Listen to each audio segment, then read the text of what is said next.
Hi, my name is Kylene Spencer, and today I will be giving a brief insight into the story of whistleblower Emigh and the steps he took as a whistleblower as defined by Linda K. Trevino and Catherine A. Nelson in Managing Business Ethics, Straight Talk About How to Do It Right.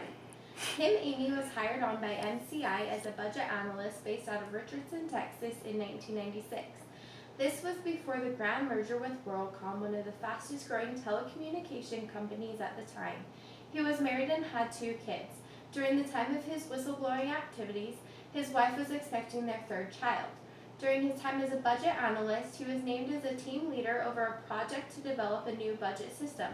He noticed some suspicious relationships occurring between management and the contracting vendor of this project.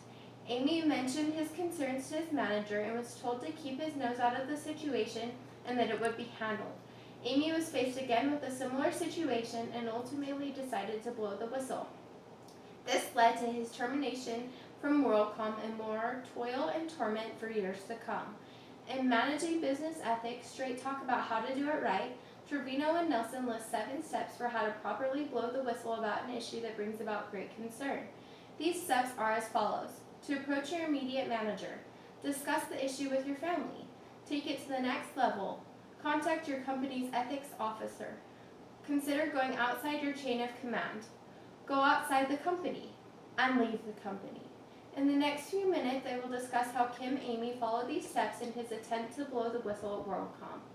The first step, approach your immediate manager, is vital because he or she should know about the situation first. Then, if your manager does not give the appropriate attention to the situation, you will need to move on to the next step in the process. In Emigh's situation, he first noted suspicious behavior and approached his manager about it. He was told to leave the situation alone. Because of this first interaction, Emigh knew the next time that something happened, a different course of action needed to be taken. Next, it is important to let anyone who the whistleblowing activities might have an impact on know of the situation that is at hand and the consequences of those actions. After Emigh blew the whistle, he went home to his wife, Janet, and told her that the situation was bad, but that he knew he was doing the right thing. Kim was fired because of his actions. Janet and their children suffered the consequences for many years to come, but stood by Kim's side the whole time. There was no satisfaction received when Emigh first mentioned unethical behavior within the management of WorldCom.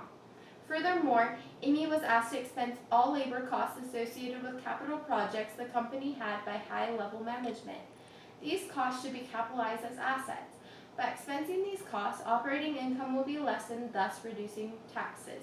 Because the direct order was sent from the accounting manager and his superior, Emigh had to look to other departments for help in resolving his serious issue. He could not simply take it to the next level. One of the next steps in how to blow the whistle is to contact the chief ethics officer. There was no mention of a chief ethics officer at WorldCom. Instead, Emigh contacted Sue Dean, assistant to the chief operating officer, about his concerns. He went outside his chain of command, which is also one of the steps in how to blow the whistle. Dean thanked Emigh for contacting her about the unethical actions he was asked to perform and assured him that he would not be fired. However, this was not the case. That is the risk that is run when whistleblowing actions are taken. One of the last steps in the whistleblowing process is to go outside the company. Emigh did not seek any outside counsel until after he had been fired from WorldCom. He pursued a legal case against the company for restitution from the economic situation his family was placed in for his whistleblowing actions. The last step in the whistleblowing process is to leave the company. Kim was not able to resign from the company before he was fired. Emigh followed all the necessary steps on how to blow the whistle as defined by Trevino and Nelson. He faced much adversity within the years to come. However, he did what he knew was to be right, which is the most important aspect of whistleblowing.